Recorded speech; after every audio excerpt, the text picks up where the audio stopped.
Hello, my name is Jim. This is my podcast, The Bloody Vegans. You're very welcome to it. Each week I'll be travelling ever deeper into the world of veganism, discovering along the way a multitude of viewpoints from the political and ethical to the practical. I'll be doing this through a series of conversations, each aiming to further illuminate my understanding and hopefully yours of all things plant-centric. This week, episode 9, I've been speaking with Glen John Jones. So, Glen is an endurance athlete, a triathlete, personal trainer, and an author. Glen's been in the personal training industry for many years now, and over the last few years, back I suppose with the journey culminating in 2016, he's been transitioning to a vegan lifestyle, to a plant-based diet that fuels all of that activity that we just talked about. And he's thriving. He's doing incredibly well on it. So hope you enjoy this chat. This is me and Glen John Jones. I just flew around my surfing recording, had a radar hit, and I hit the screen with my turning knot, and there was something there. It looked like Glen, I'd like to go a little bit pre-vegan first, if that's all right. So when did you kind of start taking fitness seriously? When did you think this might be something that I actually want to do for a living, for my career? Yeah. So when I was in school, I wasn't particularly fit. I wasn't one of the sporty kids. I just liked to kind of have a laugh. Right. So I was a bit like the in-betweeners, really, like me and my friends. So we were pretty hopeless at everything, but we just had some like really good times, like comedy times. Yeah, right. Just ridiculous things that would happen to each of us. And then as I left school, I didn't really know what I wanted to do. Right. So I left school when I was 16. And I got into like building work, just kind of fell into it. And I realised that I was really rubbish at it. And it didn't help. I wasn't academic either. So I was kind of screwed. So it was either, learn to work hard or find something that you love doing. Yeah, sure. And what happened was I started this job which was roofing. Right. Wasn't great at it, but I realised that I could actually work hard because it's a very hard job. So doing long hours. Yeah, I bet. And then I'd finish at work, come home, and would do nothing. And then eventually I thought, right, I've got to get myself out of this pattern. Yeah. I was only young, and then eventually started going to the gym. Right. Realised, right, I love it. This is cool. I can do this like all day long. I'd spend hours in the gym, not knowing what I was doing. Yeah. Probably injuring myself. Probably still got some of them injuries to this day. But I enjoyed it. Yeah. And then realised that, the industry was like at nothing, but the London Olympics were coming in maybe 2012. Okay. Could this be a career? Could it take off in the UK? And then started a personal training diploma. And then it kind of all went from there. Right. I see. Yeah. So I guess at this point you're learning quite a traditional route into kind of health and fitness. So nutrition obviously being a big part, I imagine, of your qualification, right? Yeah. So it was quite a traditional kind of omnivorous route into that. So funnily enough, the first qualifications I did were in nutrition for weight and management. Right. And nutrition for sports and performance. Right. So they were two kind of like certificates that I did amongst the diploma. Yeah. So I had an interest in it, and it's really strange because that was over 12 years ago now. Okay. And a lot of the stuff that was written back then still holds up to this day, no matter kind of what has come and gone over the years. But yeah, that was kind of like the in. And then when I was actually studying for my personal training diploma, I was working at a sports nutrition store. So I'd quit the roofing. Right. And I'd gone and started working at a sports nutrition store. Right. And I became manager. And this was like a high street store. They're closed now. It was called GNC. Yeah, I remember sports them. nutrition. So I was like brainwashed into selling supplements and all the rest of it. Yeah. And obviously not vegan or anything like that. It wasn't really a thing. And then that was the first part of it was nutrition. And then all the sports stuff kind of came from there. Yeah. So what did your diet look like when you were kind of at the peak of this kind of like learning and the training period? So being young and being all about the look and obviously trying to impress girls and things like that and lift heavy weights, it was very meat heavy. Right. So a very meat heavy diet, protein. Yeah. Actually very low fat and high carb as well, but complex carbohydrates. Yeah. So it was kind of like your your typical clean eating kind of template. Yeah, sure. And for what I was trying to achieve, it really did work. It ticked the boxes. I could get into like that kind of beach body kind of look, that cover model kind of look, which is what everyone kind of wants. So it definitely yielded that result with the hard training. But, I like to kind of experiment with different nutrition protocols for different sports and different goals and stuff. And that was it. It was like really clean, like quite consciously clean eating to be like perfect going by what I knew at the time. Yeah. And were you into the endurance sports at this point as well? So did the nutrition change for that, or did that kind of come later? That came later. Yeah. That came like a long time later. So that's been the last, say, 4 or 5 years. Yeah. But that kind of came at a crossover with the plant-based nutrition. So it kind of all came in together. And I think it was like I was interested in the endurance sports. Yeah. And then as I did the research, I realized that the protein consumption wasn't as necessary for endurance sports as it was for that beach body kind of look that you see on the cover of, it's not like, it's just that look. You don't need that much protein. The kind of men's health look. Yeah, exactly. Yeah. So your diet's really kind of meat rich at this point and kind of protein heavy, like you said. So was your kind of understanding at that point that the only place you could kind of get these kind of good quality proteins in large volume was going to be meat? That was the only way forward. Absolutely, right? Yeah. So working for a sports nutrition company as well, you're just around it all the time. Yeah. So you've got protein bars, you've got protein powders, and you are like told to believe like the whey hype, that whey protein thing. But once you just if you're just trying to live off like whey and you think, right, this is the best protein, and if you're having that all the time, you do start to realize, even though it is potentially the best protein, you still don't feel particularly great or look as great as you could if you were eating whole foods. Right. But yeah, the diet was just all about the meat and the protein. It was everything, you know, and that actually escalated. So when I first started doing it, it was just kind of like after a workout, you'd need your protein. Sure. And sometimes I'd eat like a whole chicken and things like that. Take things to that extreme. And then as years went by, I kind of moved into like the paleo style. Right. So I was getting even more, say, natural. I kind of just started to get that feeling of the supplements aren't great for you. Yeah. Because I wasn't, not working for that company, any longer. Yeah. I was thinking, right, the supplements aren't actually they don't really do that much. It's more about the whole nutrition. Sure. So just kind of getting away from as much processed as I can and then going into like unprocessed and natural. And that led me to paleo. Yeah. Which was, like about 6-7 years ago. And I did paleo for about 3 years. Right.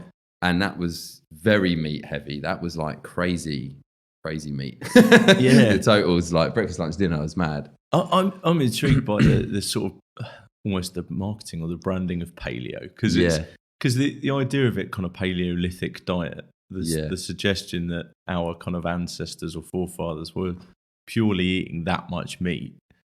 I don't know, you'll correct me, I'm sure you're much more informed than me, but feels incorrect in the first place. Like we would have probably been, I get the sense, probably more likely to be gatherers who came across meat now and then, rather than kind of like purely hunters. I don't know if I'm wrong there. Well, if I'm being completely honest with you, I took on the paleo diet without doing any research into like ancestry and all the rest of it. I did it because it was attached to caveman. Right.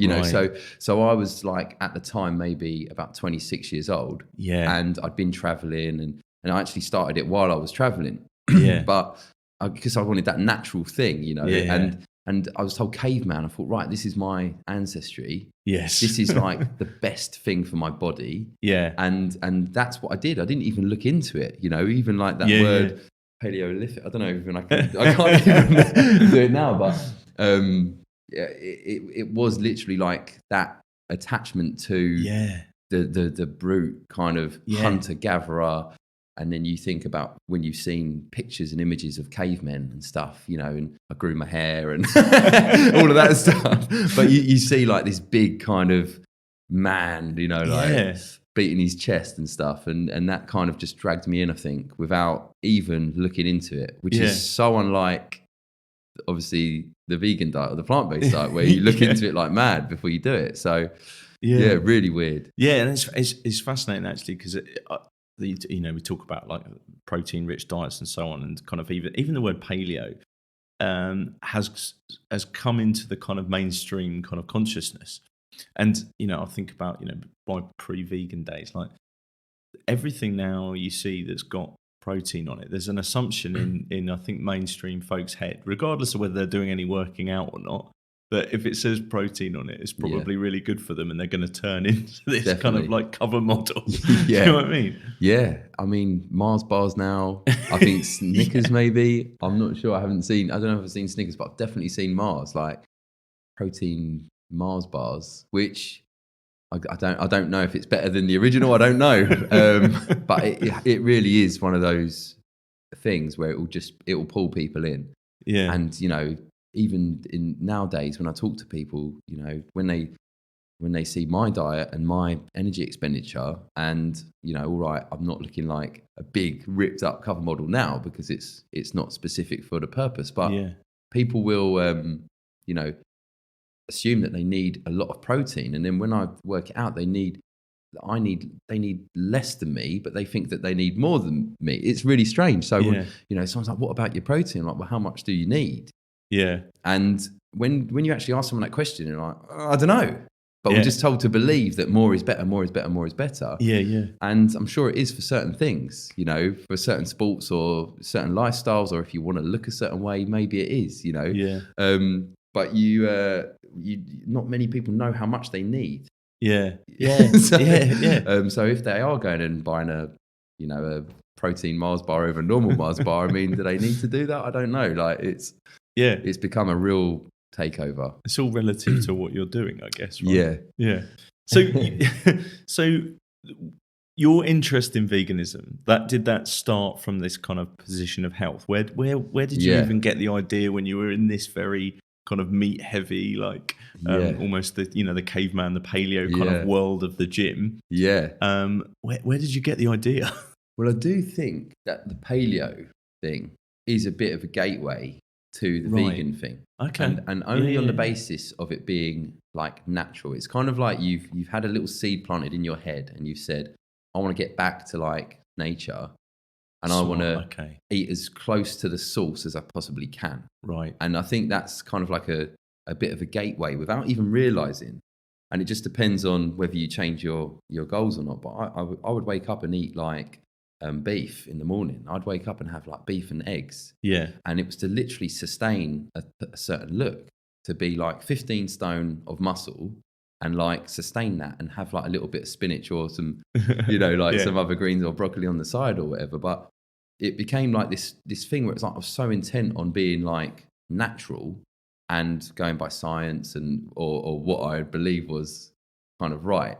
And then I was working at a mainstream gym at the time, and there was a guy there, was my friend, so I mentioned him loosely in the book. But my friend had been doing it for 7 years, so he was a vegan for 7 years. Right. And I've never got a problem. I've never had a problem with vegans. Yeah. Like, in my eyes, they're doing their thing. like I live and let live. So I just let them do their thing. And it didn't bother me at all, even if I'd never looked into it.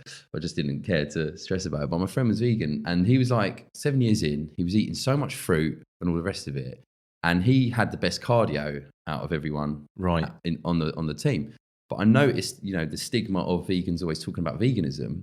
I noticed that everyone was talking to him about it, but he wasn't talking to them about it, or they were slating him or calling him nicknames or whatever. Yeah. And it made me think, like, there's what's going on here? Like, why are these guys, he's not saying nothing. So I was it kind of got my attention because I thought, he's not doing it. And then that stigma kind of I started to realize that stigma is probably the other way around. So even before I'd done it, so then I started looking into it, thinking, I don't think they're that bad as everyone says, because my friend is like quite healthy and he never talks about it, but everyone else is talking to him about it. Yeah. And then I started looking into it for myself, and then that's when it all started to come. And then I was starting to look into endurance sports and decided, right, I want to get into Ironman and triathlon and stuff like that. And then it all just kind of went from there. And I just took that kind of paleo style of natural, right, and then tried to assert that to plant-based. Yeah. And did you take a little bit of convincing about the kind of science of it? Because it sounds like you had quite a long period of time, like learning, and formally learning one way when you did your PT qualification. Yeah. So did it take quite a bit of convincing about Definitely. the science? That is what took longer than it probably would for most people. Sure. But my initial question was, am I able to maintain this physique with... So not performance, physique, just a look. Yeah. Like I said, I was 26. Like a lot's changed in life. Yeah, of course. Yeah. But I was thinking, am I able to sustain this physique? Not am I able to perform a certain way or feel a certain way. It was this physique. It was all for the look while eating purely plant-based foods. Yeah. And I kind of took it on as a bit of a challenge, because I thought, well, I've already been able to do this without supplements. I've already been able to do this without, all the other bits, right? Yeah. And without counting calories, without, so I kind of took it as a bit of a challenge. And then when I went to my friend, whose name's Steve, and I asked him about it, he laughed his head off. Right. So I said, is it possible? And just the fact that I was asking him, and I was being serious. Right. I was like, would I be able to do it? I said, I've looked into it and I feel like I'd love to try this. Yeah. Like, I'd want to do it. I'm starting to feel a little bit weird about the animals and stuff like that. And he was just like, he laughed his head off. And Steve said, see how you feel. If you feel like this in 6 months' time, we'll sit down and have a chat. And I was like, what the hell? This guy has just pied me off. But it's because he didn't believe it's possible because of the amount of protein that I used to eat. Right. And, he just gave me that kind of belief that it was like, it was normal, or you could live, or you could survive, and be fit. I don't know. It was really strange. So what did that 6 months look like? Were you true to your word? Did you come back to Steve in 6 months' time? Well, this is where the book kind of came. This is where the journey of the book kind of represents. Yeah, sure. So I went off and I literally just read study after study. Never done that with anything like this before, where I just and I just went right down the rabbit hole. Documentaries, like we was talking about, stuff like Cowspiracy, and all of a sudden you're bringing in the environmental factors you never thought about. And then, I just started to watch as many documentaries, but of course I watched Earthlings. Yeah. And that one really just done me over. I was like, all right, that's it, I'm sold. But he was he was good in the way that he did it, where it wasn't just like an impulse, like a fad. It was kind of like, go and do your research and see how you feel. Yeah. And then when we actually sat down, I think after maybe like a few months. Right. And that's where he basically helped me out. And any question I had, he could tell me. Right. And that just made me think, this is achievable. This is believable. Yeah. But at that point, I'd also decided as well, I wasn't bothered about the way that I looked. Yeah. I was more interested in the way that I was going to feel. Yeah. And it just changed. It all changed from there. Yeah. Yeah. So just when you had that kind of conversation with him, those questions that you captured there, you captured them in the book. There's so many of them that I think are just great questions that most people, perhaps omnivorous folk, who are thinking about it, or perhaps have got a friend who's vegan who they've then kind of, maybe even the reasons they've dismissed it. What kind of did you kind of consciously start thinking, I'm going to start making note of these kind of questions because there's a book in this somewhere? Yeah. Where did that start to seed? Well, I think it was part of me thinks it was stress relief. Right. Because of how I realised that it was the other way around after all. You know, I didn't want to let on to people about my intentions. Okay. But I was just trying to process things like that people would say to me about things. So I'd listen out if people would like slate the vegan diet, or people would slate vegetarians, or they'd just slate someone doing something different to them. And I'd start to just listen, and my ears would literally just prick up. Yeah. And then like I just kind of developed, I guess, this kind of like archive of just things and misconceptions, because I was like, I've looked into that, and someone would say something and I'd be thinking in my head, I'd be like, I know the answer to this one, kind of like from what I've learned, but I don't want to tell them. I don't want to make them feel uncomfortable by going, oh, by the way, and interjecting. Yeah. But I just used to and then it all just stored. And then when I started getting it all down, you know, I did end up with something like 200 misconceptions. Really? Which I cut down to like 70, 80 odd for the book. It kind of just made that journey, you know, from start to finish. But I'm glad that I did write it from when I first started thinking about it. Yeah. Because it was all so fresh. Like now I wouldn't be able to remember my emotions at the time or certain little events that happened that make for like a kind of like good story.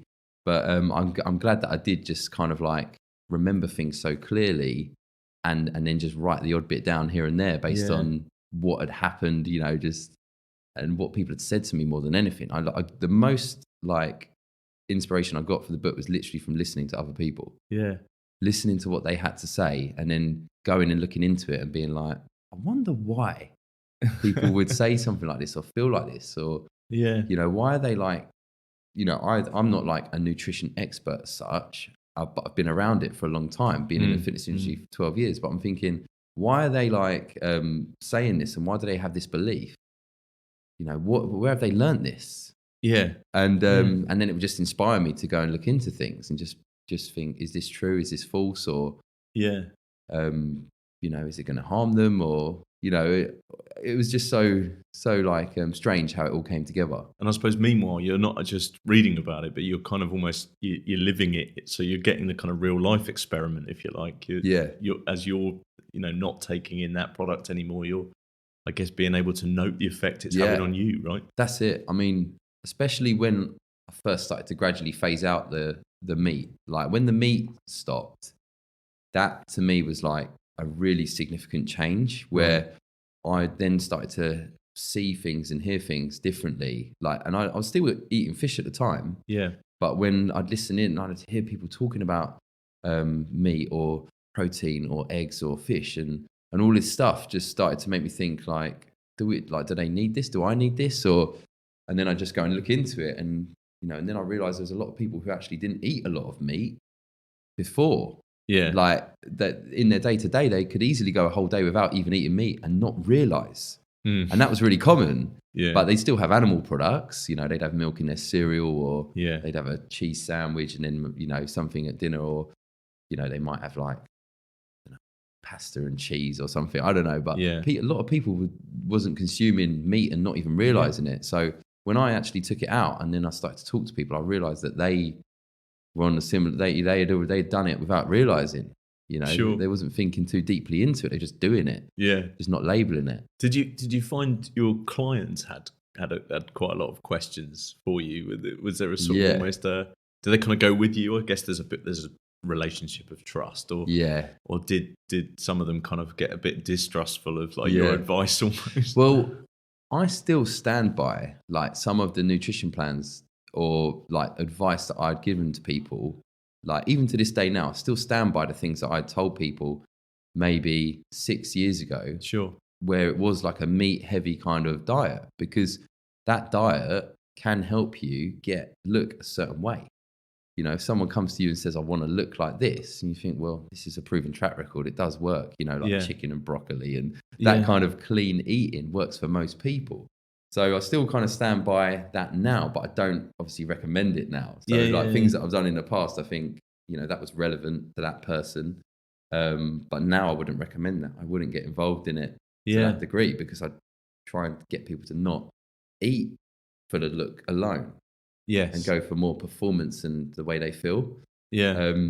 But I never told my clients that I was heading to a vegan diet. Right. And that was the key, because I think if I would have done that, it would have just gone weird.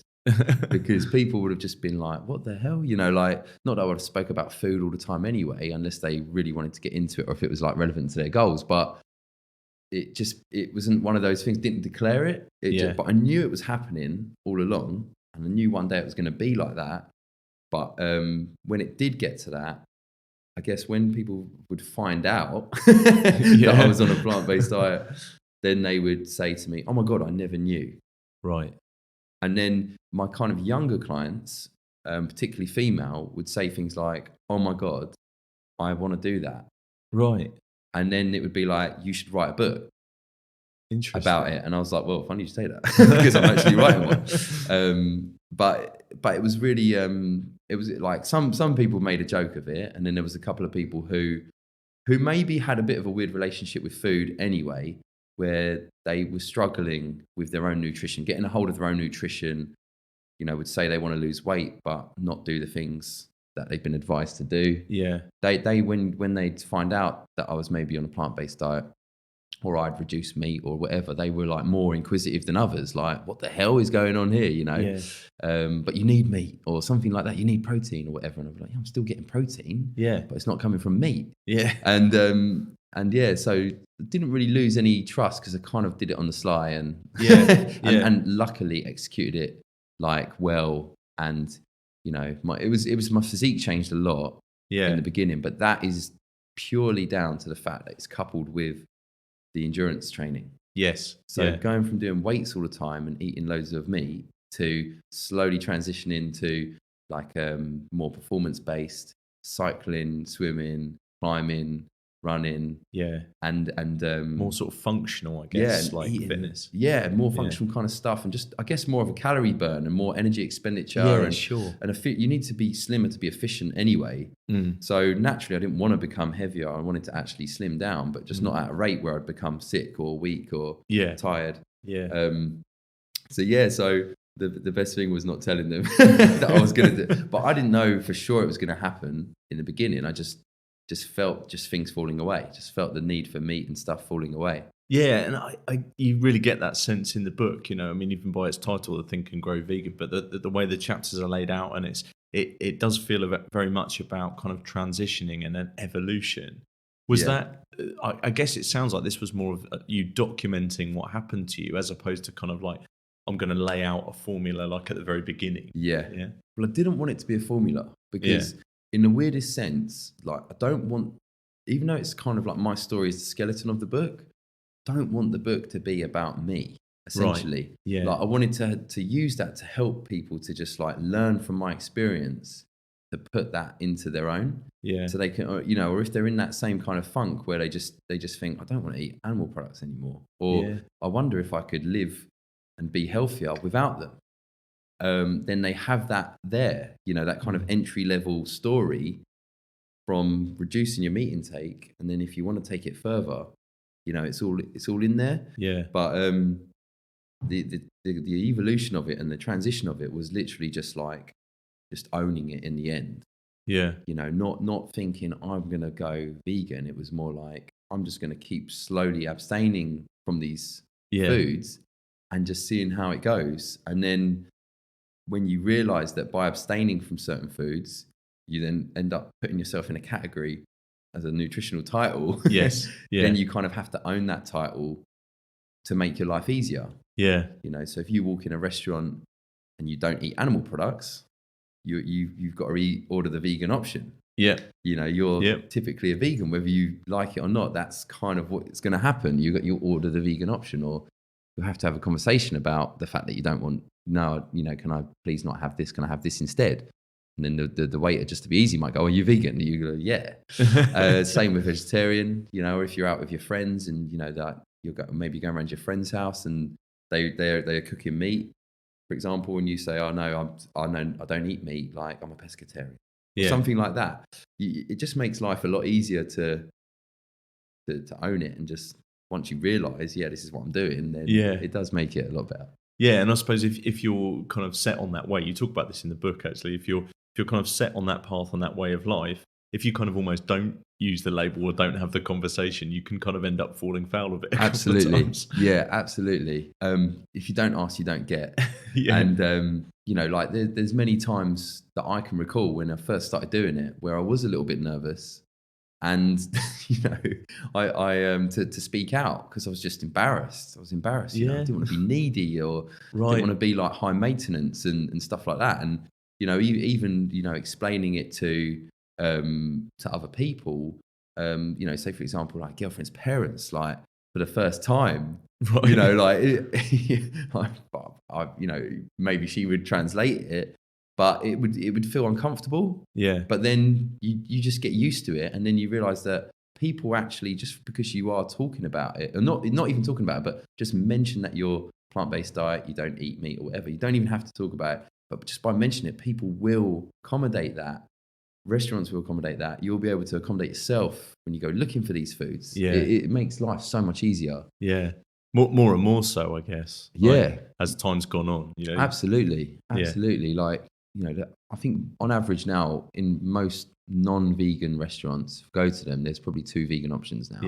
Yeah. For a main, you know, and then there'll be other bits. There'll be at least one dessert, and you know, that's probably 90% of the places that I've been to recently. Yeah. You know, sometimes if you don't get the dessert, then it's doing you a bit of a favour, isn't it? But I wish there wasn't as many dessert options. I'm finding that a problem.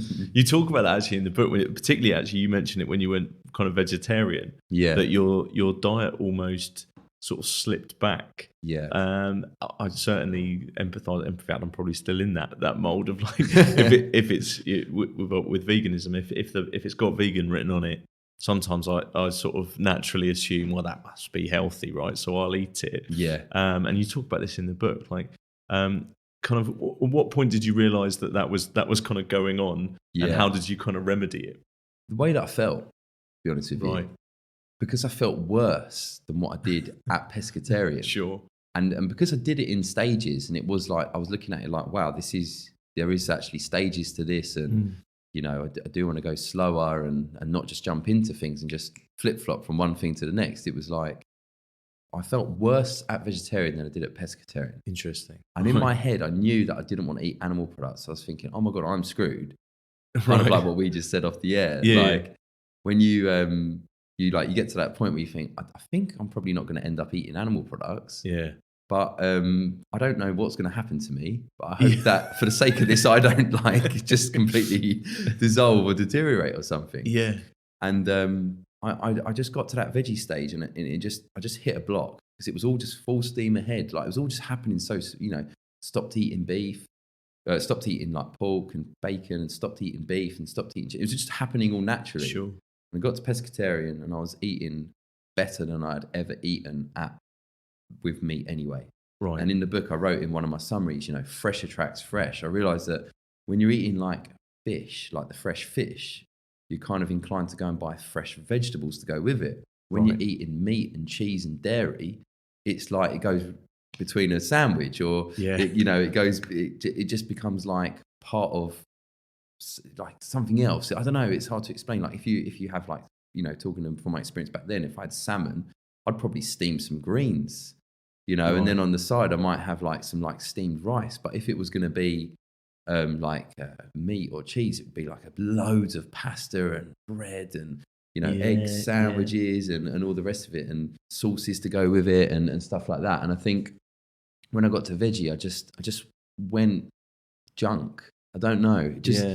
But I lost that kind of fresh attracts fresh thing, because when you're at veggie, like if you're only focusing on animal products, and like the main staple is like eggs and cheese, and you know those two, I guess. Yeah. Then again, going back to like what goes with that, it's just kind of like the bread and stuff like that. But of course, when you then educate yourself on what you know, more about what you can eat, not what you can't eat, and you start going back to that kind of fresh thing again, and you start introducing other variations to replace the eggs and the cheese, such as the beans and the lentils and the other vegetables, and you know, sometimes grains as well, and you start to and nuts and seeds, and seeds are, you know, good variations for that, and combining that with vegetables again, you can kind of pull yourself out of that, and get back to that kind of fresh thing, like as fresh as you can, as you know, as close to the source as possible, without just going into the junk mode. But I realised it was literally just a matter of, it wasn't the fact that I wasn't eating fish. Because that was my initial feeling. It was like, oh my God. Must be the thing I took away. It must be the fish. You know, it must be the omegas. It must be this, it must be that. And then I realised, no, it was what I was having with it.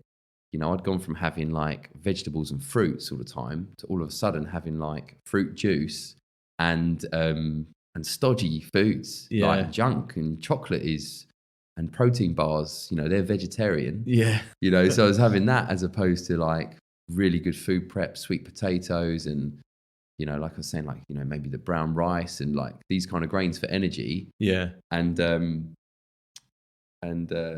having stuff like other protein sources. Yeah. So yeah. Yeah, I can totally empathize with that, because I'm probably, like I say, probably still in that funk sometimes with veganism, particularly as I think over the last few years, you know, companies and restaurants and so on and so forth have realised the sort of the vegan pound, if you like, and so have kind of made the junk that's associated, to attract people. Which I think, and you talk about this, I think in the book, which I think is a really good point. Is it that, you know, you talk about it specifically when you're talking about meat substitutes, that they're a good transitioning tool, if you like. Yeah. But kind of almost, you know, how much belongs in your diet. I think you were talking about it with soy particularly, because there's a big misconception about estrogen and soy and so on. And yeah, it would be good to kind of like understand a little bit about that from you firsthand. I'd love to hear about that. So I didn't know. So it was like 5 years ago when I first started the kind of transition. Yeah. So there wasn't many options like there are now. Sure. It's literally gone boom in the last year or two. Yeah. Which is amazing, because all of a sudden you're just eating these lovely foods, and there's loads of food markets and stalls and stuff like that. But it wasn't around back then. So things like burger substitutes and things like sausage substitutes, like, which are meat alternatives, I didn't even know really existed, to be honest with you. And going back to that kind of feeling of wanting to be like as natural as possible and eat as close to the source as possible, deep down I kind of always knew that would be like vegan junk food. That would kind of be like junk if I was to get it.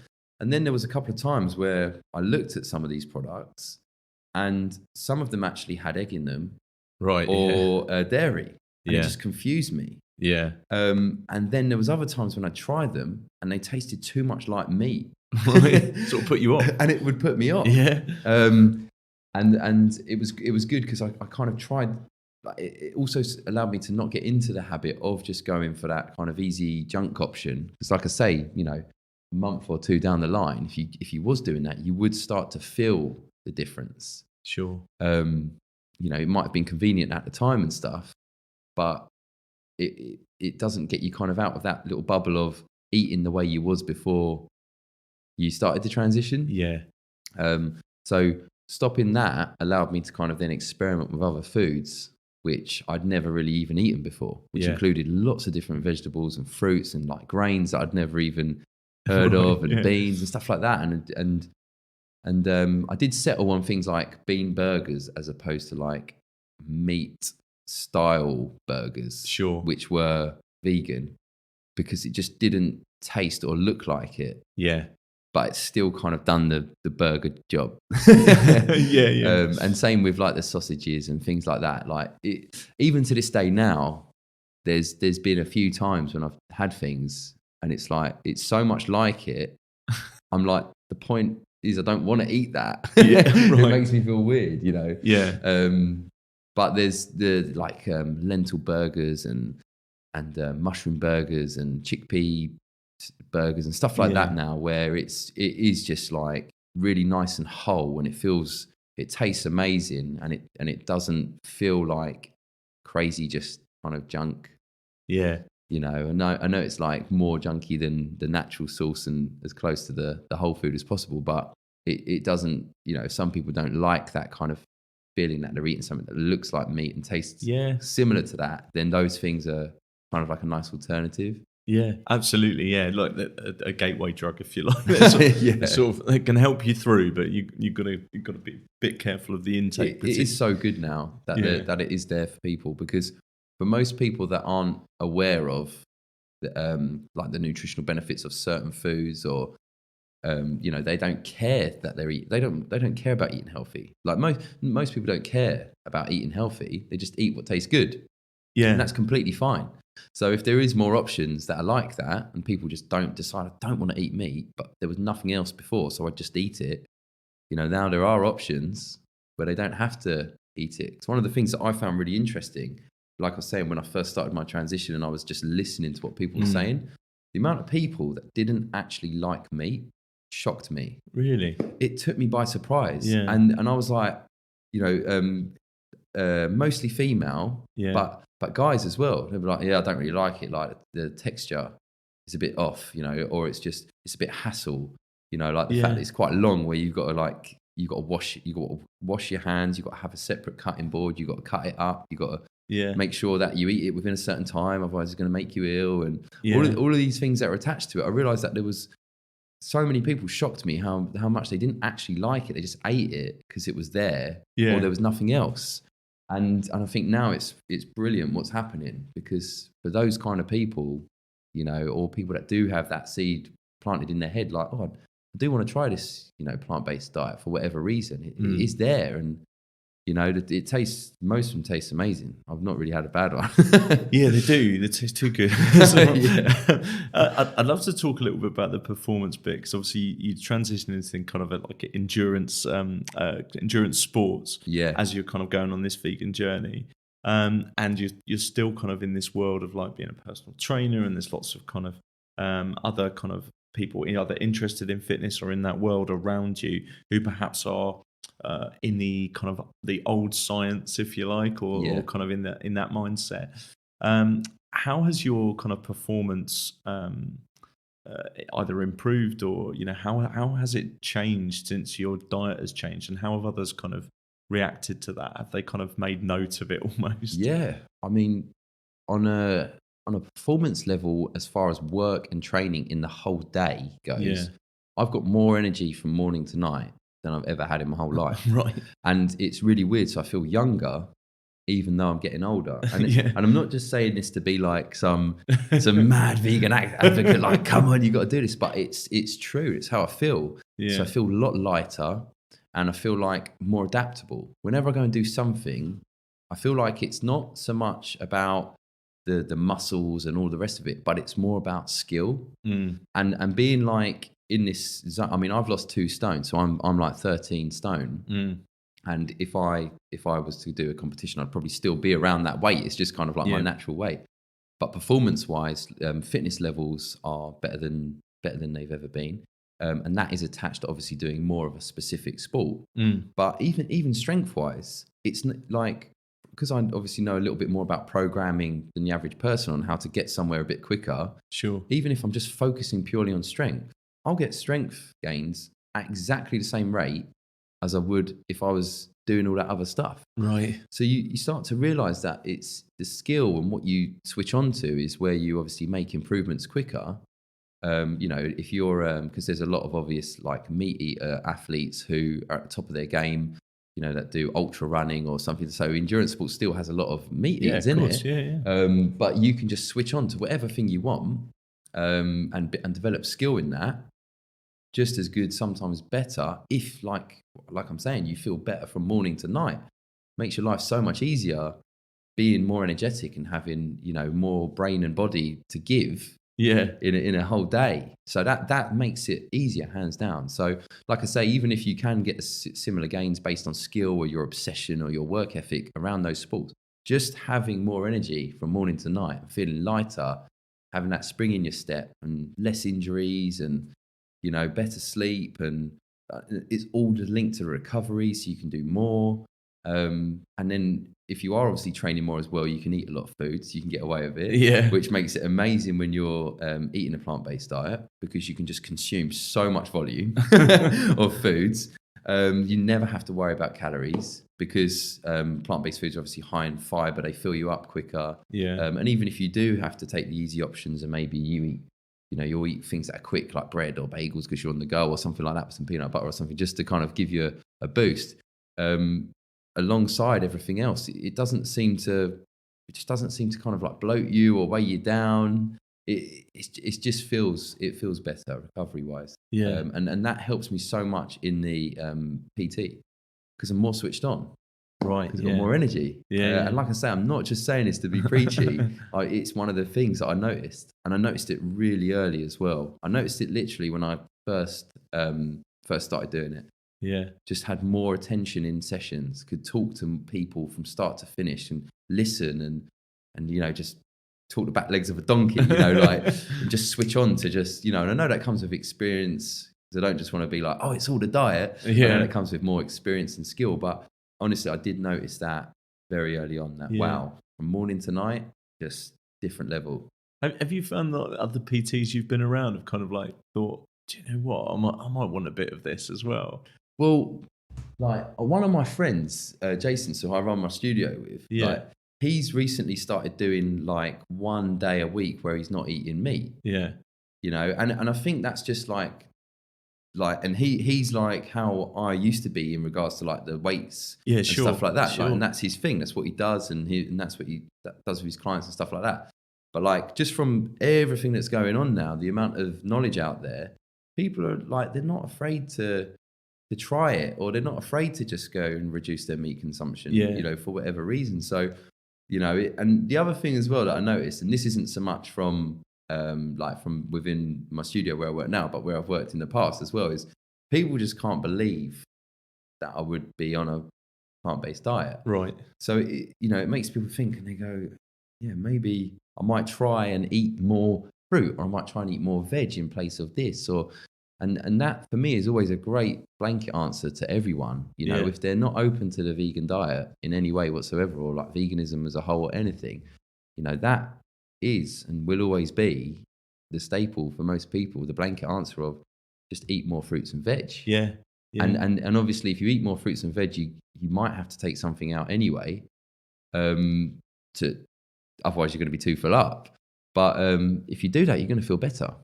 And then if you keep taking other stuff out and you keep eating more of that, you know, alongside, you know, the beans and the pulses and the grains and stuff, and just getting nutrition in your variety, you probably are going to notice, oh my God, I feel better. You know, the more you do it. But definitely noticed other trainers just seem to be more open to the fact that it's not all about the protein now. Yeah. And like I say, I mean, I'm very much focused on skill. I think, you know, the more you do something, the better you get at it, regardless of your diet. You know, there's some people, I went on a speech once, he said, you know, you can be a multi-millionaire and not brush your teeth. Because you're just refining your skill in your trade. Yeah. But just having that energy and not knowing that, you know, knowing that you don't have to just eat protein to survive, or to have this energy or this strength or this skill is really starting. People are switching onto it now. Yeah. Lots of trainers are getting it now as well. That's great news, I think, because I think once that probably starts, and, you know, you'll think about something like Game Changers, obviously, it's just come out. Yeah. Things like your book, you know, these kind of things, as they start to kind of, maybe their entry point might be people who are super interested in fitness, but a bit like we were saying about how the idea of protein is kind of now in Mars bars. Hopefully the idea of like eating kind of a whole food plant-based diet will eventually kind of get into that mainstream culture in the same way. Yeah. So hopefully things, you know, like we say, like this and like Game Changers and those kind of things are starting to change the psyche.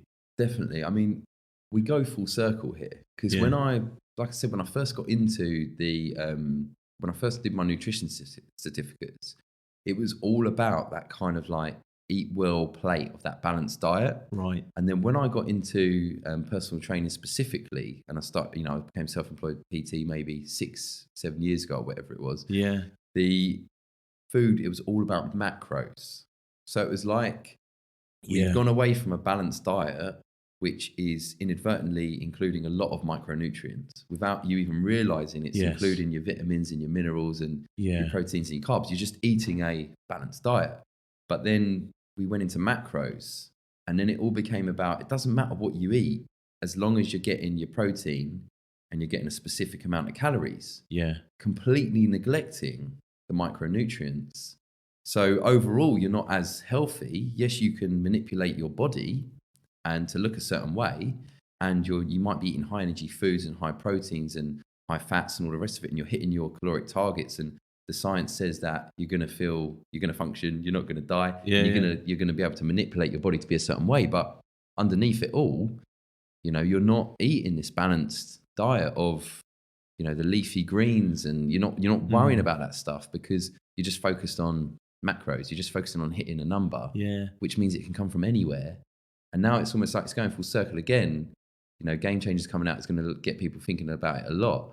But just that whole foods thing, again, and not worrying about numbers so much, as in how many calories you're eating, unless you're like really serious about losing weight. Yeah. People won't have to track their calories if they're eating a balanced diet, because they're inadvertently getting a lot of nutrients. Yeah. And hopefully not overeating, but that just depends on the person and their emotional attachment to food. Yeah. But yeah, it's coming full circle again now. Yeah. But under the guise of obviously a plant-based diet. Yeah. A whole foods diet, which is great because it's making people think plant-based source, got to get to the source, fruits, vegetables, nuts, seeds, not just like macros, numbers. Yeah. Chicken equals 30 grams of protein. I'll have that with some bread equals, another 10 grams of protein and 40 grams of carbs. And like looking at it like that, it's like, oh, this is good. This is health. This is vegetable. This is really going to be good for me. As opposed, and the way I perform, as opposed to just numbers all the time and looking the way people like looking a certain way. That's fascinating, that bit that you talk about there with the numbers, because the idea of like I was just thinking as you were saying it, there's you walk past the sort of drinks counter in any supermarket or whatever, and you'll see like a milkshake or whatever, and it's like it might be like a Mars or a Galaxy milkshake or something, and it will have written on the side of it 10 grams of protein. Yeah. And like the average kind of omnivorous person will drink that and think, well, it's got 10 grams of protein in, so it must be good for me. Yeah. And then they'll bump into somebody like yourself who's vegan and then start questioning them on their kind of like how healthy their diet is. Yeah. I do find that notion's a bit odd, isn't it? Yeah. Everyone becomes a nutritionalist. If that's making 100% of your take on nutrition, then you're definitely missing out on things that make you healthy. Yeah. If you've got like 20% junk and 80% good, or 30, you'll get away with it to a certain extent. But if 100% of your like philosophy is just numbers based and protein, not so much micronutrients, vitamins and minerals, fiber, things that come straight from the source, then somewhere down the line, you probably are going to experience, either a disadvantage or a deficiency, whether you eat meat or not. You're just making it like not about the whole foods. You're just making it about the numbers and just avoiding the things that make you feel really good. Which seems absolutely counterintuitive, doesn't it? Yeah. It's crazy. So we're coming to the end of our time together, actually. Wow. And it's flown by. Yeah. But I've got a really bad habit, by the way, of just waffling and time just goes before I get to the point. No, not at all. Not at all. So where can we pick up a copy of Think and Grow Vegan? Because I definitely advise everyone to do so, because I've read it myself, and even as somebody who's been in kind of the vegan world for 2.5 years, almost 3 now, I got so much from it. So, even though it's talking about the transition, I think whether you're vegan, not vegan, whatever, you'll get something from it. So where can we get a copy? Yeah, brilliant, mate. So it's available on Amazon, right? And the link is on my website. Sure. And it's also like you can find it on my Instagram. So you can get it through Amazon. So that's, for most people, their kind of preferred way. It's easy, you get good delivery, but it's also in like the flagship Piccadilly, in Waterstone stores. Yeah. So it's in Kensington, Piccadilly, and one other one, Trafalgar Square. It's in Foyles as well, in Charing Cross. And then there's, hopefully it's going to start to go into more like suburban ones, but it's only been out for a few months and we're just getting it all off the ground. And then online, if you type it in, sometimes other companies like WH Smith's, it's not in store yet, but you can buy it, order it, and then pick it up from there if you want. And then loads of other places. It's all on my website where it is, but around the world they'll like get them in, and then you can just go and pick them up. Amazing. From there. So it's really cool. But I really appreciate what you said about how it is like for everyone, because when I first wrote it, I wasn't sure who it was going to appeal to. I was actually quite scared. Yeah. So I had to wait until I got feedback from a lot of different people to give me the green light to actually be confident enough to push it.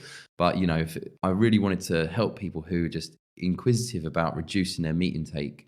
That was a big part of it, and I think that's the way the world's going anyway. Yeah. And just walk them through the stages, but then also like hearing about yourself, like love to hear your enthusiasm about it. And a lot of vegans that have eaten it have said, read it, have said to me what it's made them think about is eating more whole foods again, 100%. Getting back to that source and being more fresh about their food. Yeah. And you know, cooking from scratch, or not just cooking from scratch, but batch cooking, and having everything kind of there, as opposed to, you know, just falling into the trap of what's easy and quick and then eating the same foods over and over. 100%. Yeah, definitely. It will add value to anyone, vegan or non-vegan alike. So thanks so much for your time, Glenn. It's been great speaking with you. It's brilliant. Thanks very much. Thanks, Finn. Cheers. Take care.